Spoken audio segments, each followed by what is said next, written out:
healthcare system is broken, but it doesn't have to be. This is Revenue Cycle Optimized by Infinix Healthcare. We discuss the latest challenges in the revenue cycle space and provide actionable tips on how to overcome them at your organization. Hi, everyone, and welcome to another episode. We're doing something a little different today, kind of like last week. I have no guest joining me at this time, but don't worry. As y'all all know, if you've been at any of our sessions before, I can fill the time pretty well. So I've got a lot to talk about. That said, I thought I would take this opportunity to share some perspectives on where I see things heading in revenue cycle management. I've been having a ton of conversations lately with clients, with internal teams, with industry peers, and some very clear trends are starting to emerge. So today's session is going to be a guided walkthrough, if you will, of 6 major shifts that I believe are reshaping how we think about RCM, especially when it comes to automation and AI agents. But before we get into the 6 shifts, let's take a minute to talk about what we really actually mean when we say agent, because this word gets thrown around a lot. And I want to be really clear about how we're using it in this conversation specifically, but also kind of frame how we're using that term broadly now in RCM. Now, in the revenue cycle world, when we hear agent, we typically think of a person. It's maybe a prior authorization agent, an AR follow-up agent, perhaps a billing specialist. These are human agents, individuals who specialize in a process or a function. They're skilled. They follow protocols. They usually work within a narrow swim lane of responsibility. But when I talk about AI agents, we're talking about technology and more sophisticated than just scripts or bots. Now, officially, an AI agent is a digital entity with a specific set of skills designed to complete a task, make decisions, and take action autonomously. Sounds very familiar, right? Kind of sounds like a human specialist or that human agent that I was talking about earlier. Now, and they often collaborate with human team members as part of that process. So it's not just reading data or pushing buttons, it's observing a process. It's understanding the context, and it's responding in real time with reasoning. And that's the key word, reasoning. So let me give you an example. A traditional automation bot might check the claim status portal of an update or any log that results into your, and then puts that information back into your EHR, or maybe it's your RCM system or billing system. Even though that's very useful, but it's still just a task runner. Now, an AI agent, on the other hand, doesn't just report status, it evaluates it. It might recognize that a claim was denied for a coverage reason. It could even then check eligibility based on that denial. And then it may determine if a corrected claim is appropriate. And then it may even start an appeals process, all without needing to escalate to a human unless something falls outside the rules. Now, some of the characteristics of AI agents are goal-oriented. They're not just executing steps, they're trying to accomplish an outcome. Context awareness. They understand past activity, current conditions, and future steps. They're very collaborative. They know when to hand off to a human or even another system. The term interoperability comes to mind there. They're very adaptive. They learn over time and improve performance with feedback. And some of these characteristics are very similar to human agents, and that's kind of the connection that I want to make here. So here's the key difference, though, between what agents do and what your traditional technology has done in the past, is they operate with agency, meaning they don't just wait to be triggered. They know what success looks like, and they pursue it within their bounds. So when we talk about these 6 shifts, we're not talking about automation as in set it and forget it. We're talking about how the revenue cycle is evolving now that we have agents working alongside our teams. Agents that reduce friction, increase precision, and act as intelligent extensions of the human workforce. With that framing, let's look at the first big shift I see, and it's a big one. So it's all about moving from automation to intelligence. And while that may sound like a buzzword upgrade, I think it marks a fundamental difference in how organizations think about technology inside the revenue cycle. Now, a few years ago, automation was about saving time. You'd hear things like, we have a bot that logs into the portal, or perhaps we built a workflow to push eligibility checks automatically. And that was great. It helped offset labor shortages, it reduced manual clicks, and handled volume at scale.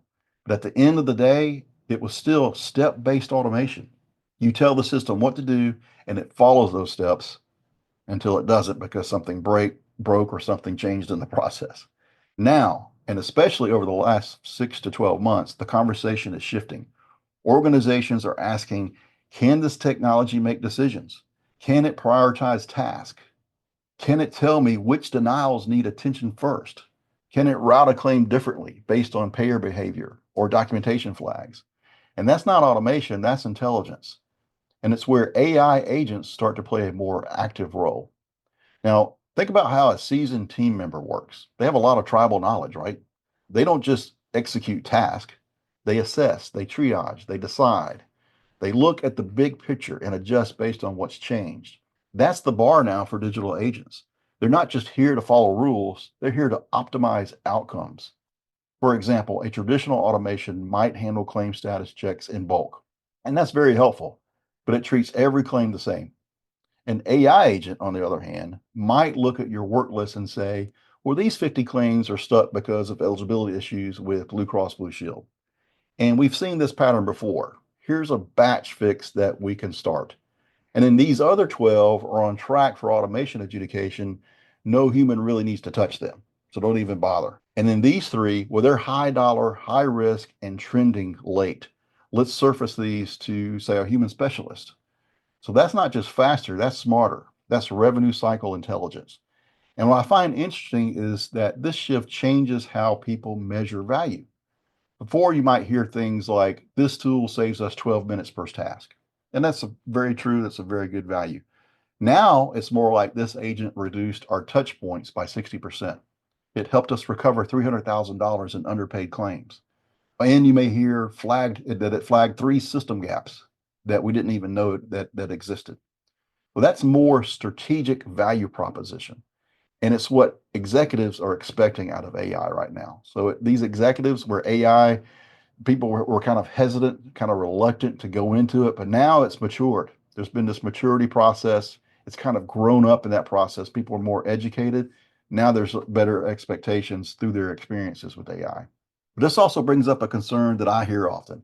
And if these agents are learning and making decisions, how do we know they're making the right ones? Well, we can say that about some of our people too, but at any rate, that's a valid concern. Trust is earned, especially when you're talking about tasks tied to revenue and compliance. Well, the good news is that intelligence doesn't mean mystery. Modern AI agents are built with transparency and auditability in mind. They log their actions, they show why a claim was routed or why a denial was flagged. And importantly, they give your team the ability to review, override, or refine the logic as needed. So the shift isn't about giving up control, it's about scaling your control.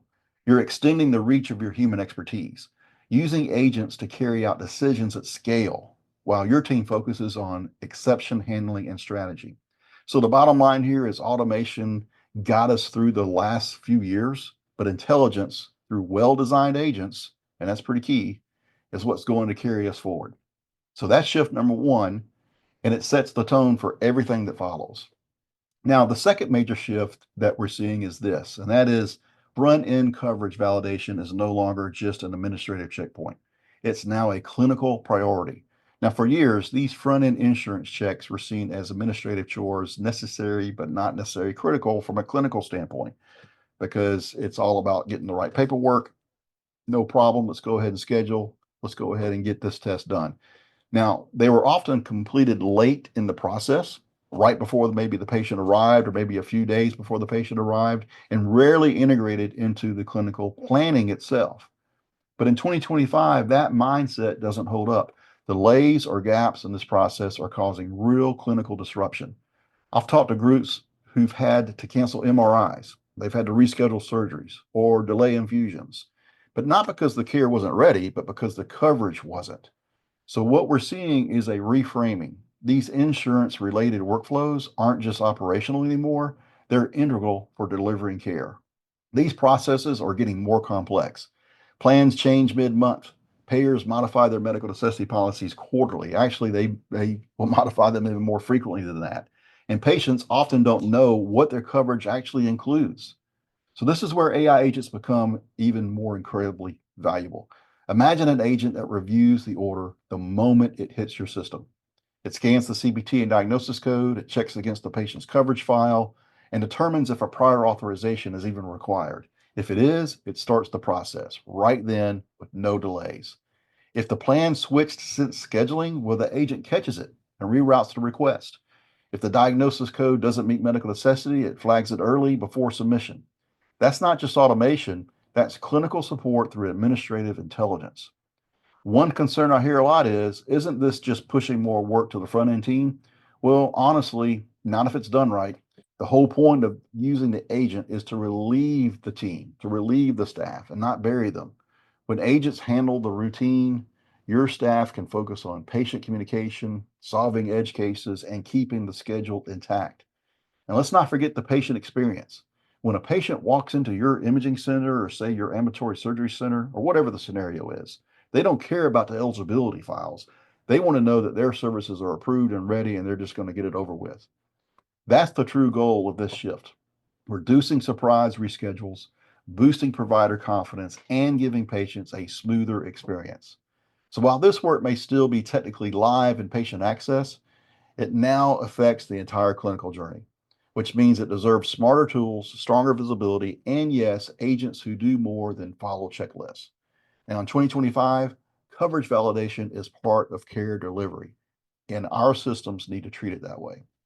Now, moving to the third shift, I want to talk about is one that is really affecting just about every organization I've spoken to lately. And that's the move toward platform consolidation to address growing fragmentation in the revenue cycle. Now, for the past decade, probably even longer, most health systems and provider groups built their RCM stack like a patchwork quilt. A point solution for prior auth over here, a clearinghouse portal for claims over there, a separate dashboard for denials. Even if you're using a dashboard, kudos to you. Most still using spreadsheets, and maybe a bolt-on analytics tool that's trying to make sense of all of that information. Well, it worked kind of, but it also created silos. It disconnected workflows and a whole lot of frustration. And here's what's really changed. Organizations now realize that fragmentation isn't just annoying, it's costing them real money and creating risk. Think about a patient account that gets scheduled in one system, eligibility is verified in another, authorized in a third, perhaps, and then billed out in a fourth platform. Somewhere in that chain, the payer's requirements change and no one catches it. Now you've got a denial, or worse, you've got a duplicate entry, or a missing authorization ID, or maybe a payment delay that no one can track because the system doesn't talk or the systems don't communicate with each other. I think you get the picture of what I'm trying to say here. I was on a call recently where someone said our tools are creating more work than they solve. And that really stuck with me because that's where a lot of teams are right now. They're juggling 5 dashboards, 12 logins, maybe 25 tabs that just to push a single claim through. That's not a people problem. That's really a system design problem. So what we're seeing now is this shift away from best of breed toward best of integration. And leaders are saying, I don't need 10 good tools. I need one or two great ones that actually work together and communicate. It sounds a lot like interoperability, doesn't it? And that's been a problem we've been trying to solve for many, many years. And this is where AI agents can play a critical role. Because even if you're not ready to rip and replace your entire tech stack, and just be honest, who is, and most orgs aren't, you can start using agents to orchestrate across systems. So let me give you an example. You've got an eligibility tool that doesn't talk to your EHR and a prior auth system that's completely separate from claims. Instead of building a massive integration, you can actually introduce an AI agent that sits between them, watching for mismatches, flagging missing data, and routing tasks to the right team. That agent becomes your traffic controller. It doesn't replace your platforms, it connects them. And now I want to acknowledge another concern here because I hear it very often. We've already invested in too many platforms. How do we consolidate without starting over? Well, the answer is gradual orchestration. It's not going to happen overnight. You need to start by identifying the handoffs that break.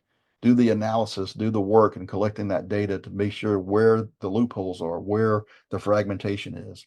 And that places where the places where claims or tasks or data fall through the cracks. Then layer in agents that can monitor those moments, validate information, and even guide it to the right place. Now, over time, you can consolidate organically by turning off redundant tools, standardizing workflows, and simplifying your tech stack. I know it's easier said than done, and I'm probably preaching to the choir, but here's the bonus. When you reduce the number of systems your teams needs to log into, you increase their productivity and you also reduce any burnout. That's not just good for operations, it's good for retention. So we're saying more organizations start to ask questions like, well, can we use a single platform for eligibility, auth, and billing? Can our denial data feed directly into our workflow prioritization? Can we track financial performance across the full cycle without stitching together reports from 5 different places? I know this may be something that you've asked yourselves, but those questions used to feel like wishful thinking. Now they're becoming part of platform strategy conversations, and agents are making the transition possible. So, this third shift is about more than cost. It's about clarity, it's about reducing the noise, it's about giving your team one path to do their work and giving leadership one set of numbers to measure it. Fragmentation was a byproduct to try and solve too many problems in isolation.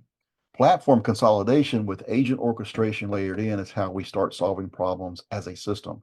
And in a complex, margin tight world like RCM, simplicity isn't a luxury, it's a competitive advantage.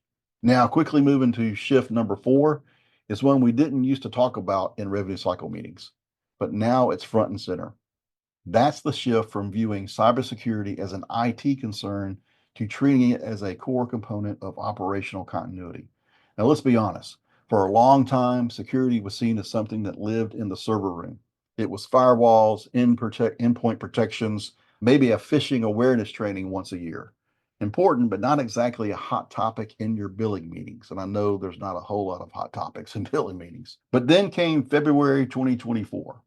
That cyber attack didn't just knock out a vendor, it froze the entire healthcare lifeline for thousands of providers. Now, I know I don't need to tell any of you this, that you've actually experienced this, but things happened. Just really broke down a lot. Claims couldn't be submitted, status checks stopped, payment files didn't post, phone systems went down, portals went dark, and just like that, cybersecurity became a revenue cycle emergency. And what we learned painfully is that if your infrastructure isn't secure, your ability to operate disappears. It's not just about protecting data, it's about protecting cash flow, workflows, and clinical coordination. So here's the shift. Healthcare organizations are now looking at cybersecurity as a resiliency strategy, not just a compliance checkbox. And revenue cycle leaders are being pulled into those conversations. And that makes sense because if your systems go down, you don't just lose access, you lose control. Denials pile up, aging grows, claims don't get resubmitted. And the longer it takes to get back online, the harder it is to catch up. So, what does this have to do with agents? Well, quite a bit actually, because intelligent agents, if designed and deployed correctly, again, very important, can serve as a critical layer of defensive continuity. For example, imagine an AI agent that tracks daily claims volume, payer responses, and EDI transactions. If something suddenly stops, such as no statuses returned, no payments posted, that agent can alert your team before someone notices it manually. Or let's say a human error leads to bad data going out, like perhaps a batch of claims missing a required field. A good agent can catch the anomaly based on deviations from historical norms. It doesn't wait for the denials, it actually flags it because of the trend. Now, agents can also log every action taken, which becomes critical during incident responses. Now, when payers demand documentation or audit trails, an agent-powered RCM stack can say, hey, here's who's touched what, when, and why. Now, I'll pause here because there's an understandable concern. Aren't agents themselves a security risk? If they have access to systems, couldn't they be exploited? Well, absolutely. If not designed with the right safeguards. Now, just like any user or API, agents must have access controls, audit logs, and usage thresholds. They're just like everybody else. The difference is agents don't click suspicious links or fall for phishing scams. So in many cases, they actually reduce your risk surface by automating processes that would otherwise require multiple people logging in from different devices. Now, I've seen organizations use agents to monitor access behavior across complete RCM platforms. catching anomalies in login patterns, data export activity, or failed authentications. Now, it's not just operational, that's strategic defense. And here's the real kicker. Security and simplicity often go hand in hand. When your workflows are streamlined, when your tech stack is consolidated, and when your agents handle repetitive interactions, there are fewer doors for bad actors to walk through. So the takeaway from this shift is clear. Security isn't just the CISO's job. Revenue cycle isn't just about claims and payments anymore. And agents, when built right, can be connective tissue between compliance, continuity, as well as control. So if you're building an automation strategy in 2025, it's not enough to ask what the agent can do. You have to ask, how does this agent protect us when things go wrong? Because in the world where one cyber event can stop your revenue in its tracks, resilience is now the most valuable feature in RCM. Now, shifting to number 5, it's all about accountability. And I'll just say it very plainly. In 2025, ROI cannot be aspirational anymore. It has to be visible, measurable, and tied to real outcomes. For years, a lot of technology purchases in healthcare were based on faith. The promises were very compelling, and you've probably heard these before. We'll streamline your revenue cycle. We'll cut your cost in half. Or my personal favorite, we'll automate everything. But when you look back after a year, the questions start rolling in. Did we collect more? Did we reduce our denials? Did our staff workload actually decrease? Did this tool help us close the books faster or resolve claims faster? And if the answer is, well, we think so, but we can't prove it, then the tool is no longer safe. It's now a liability. And that's the reality many teams are facing this year. Budgets are tight, margins are razor thin, and every investment, whether it's a full platform or a single AI agent, has to show its work.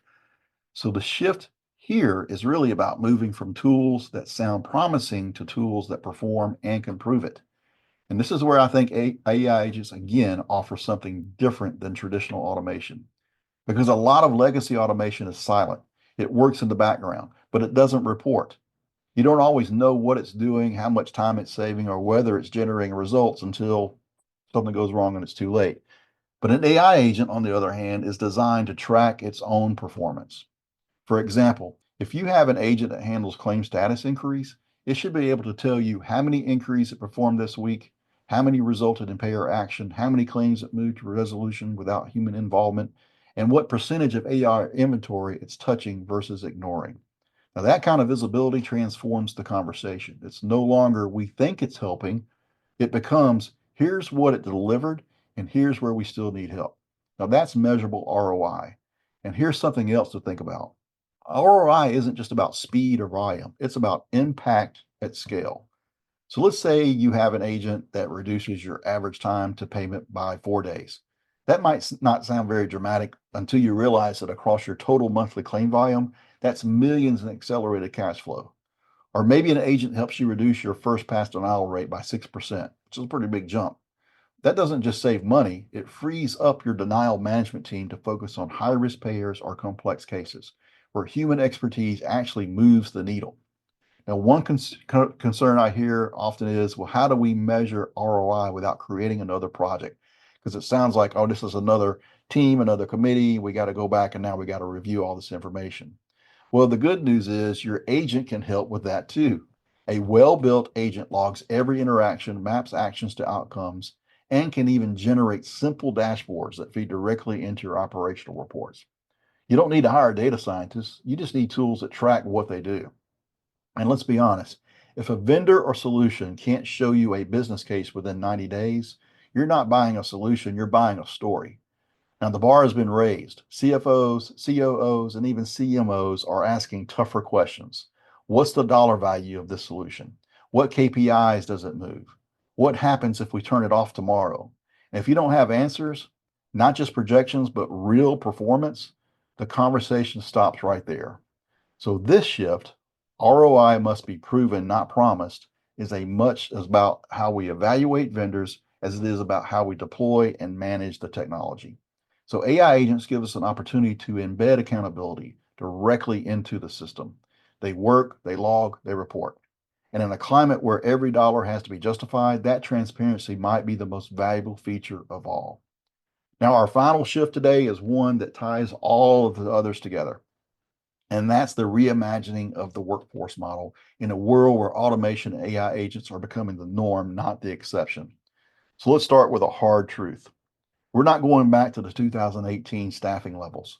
The old model where every increase in patient volume meant hiring more billers, more authorization staff, more follow-up reps, you named a position. It's no longer sustainable. We've hit a ceiling, and the labor market isn't recovering fast enough. Burnout is still high, and even if you could hire more people, most organizations can't afford to. So the shift here is this. We're moving from volume-based staffing to value-based staffing, where teams are designed not just to execute tasks, but to manage systems, including digital ones.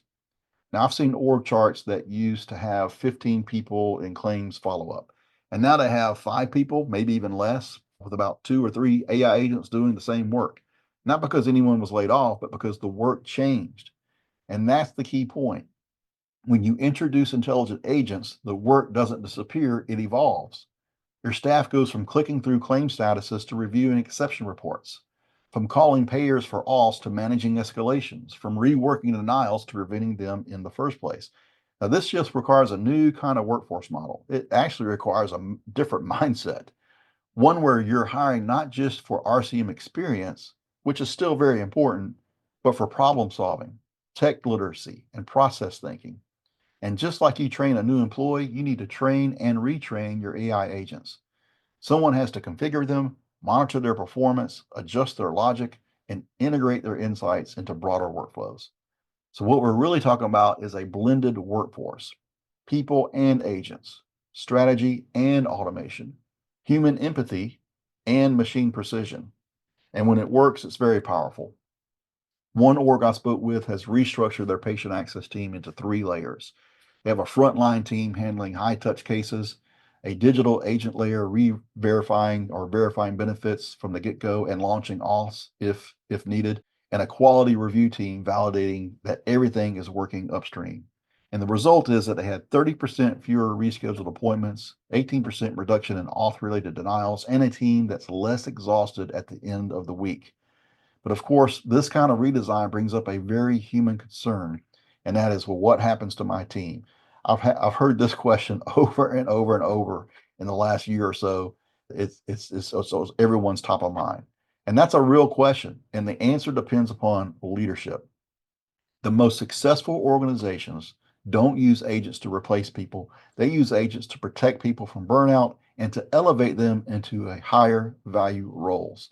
Now think of it this way. Let agents handle the 60% of work that's rules-based and repetitive, and then let your people focus on the 40% remaining that's ambiguous, nuanced, and relational. That's where human intelligence shines, and that's where patients feel the difference. I'll share a quote from a team lead at a large imaging group. When we stopped hiring for production and started hiring for judgment and gave our staff the right tools to support them, our whole cultural changed. That's the opportunity to redesign your workforce, not as a response to staffing shortages, but as a proactive investment in capability. So this final shift is about more than efficiency. It's about intention. If AI agents are going to become part of our teams, then we need to build teams around them, not just bolt them on. That means revisiting job descriptions, rethinking performance metrics, and investing in retraining. Because if we don't, we risk creating systems that are technically impressive, but culturally unsustainable. But if we get this right, if we design human agent teams with clarity, empathy, and purpose, we unlock a future where revenue cycle teams aren't just surviving the next denial wave, they're leading the next wave of transformation. So that's it. Those are the 6 shifts I wanted to walk through today.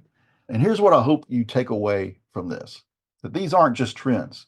They're active changes I see playing out right now across provider types, team structures, organizations, budgets, you name it.